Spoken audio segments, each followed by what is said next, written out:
always want your team to recognize moments, right? Is this is one of them? Isn't it? This is a big one here tonight. It's a big game for our team, and you look at the division standings.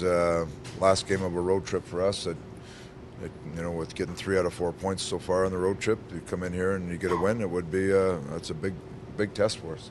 Do you get a big body back here tonight? Yeah, Marty will come back tonight. I think he's missed 7 games, so we'll look forward to getting him back. Do you ease him in, or do you just throw him right in where he was before he went? No, we eased him into practice for the last 3 days. That skated him hard, so he won't need to ease in tonight. So no, he's good to go. Hopefully, he jumps in there and gives us some quality minutes. Still touch and go. He practiced yesterday. He's going to skate this morning. We'll see where he feels this morning. Dave, last year when the Flames were surprisingly in the playoff picture this time, Bob Hartley encouraged his players to look at the standings, talk about playoffs. Are you doing that as well?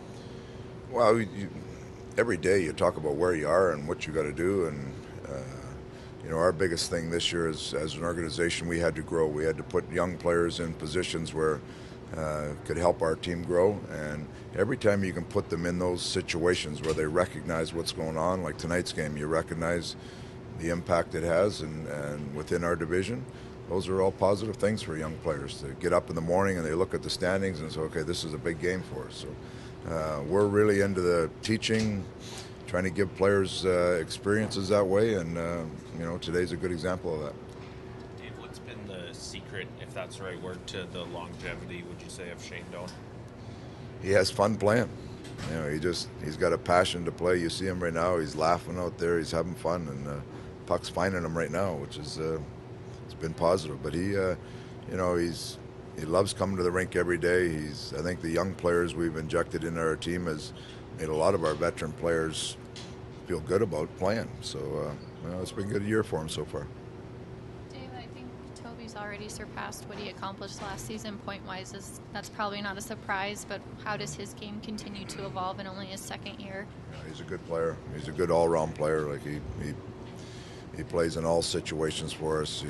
He works. He's got good skill. He's going to be a good player for a long time for us. So he's one of those guys that flies under the radar, but he's one of those guys that I call players that help you win, and just a good player all through. I know you mentioned yesterday with Marty, when he comes back in, he pulls players along, and I know he'll play with Toby, but is Toby a guy wherever he goes, he doesn't need to be pulled along? Toby's one of those guys that helps other players too, but Marty comes in, like the guy that really Marty helped early on in the season was Duclair, so hopefully he can get Duclair up and running again.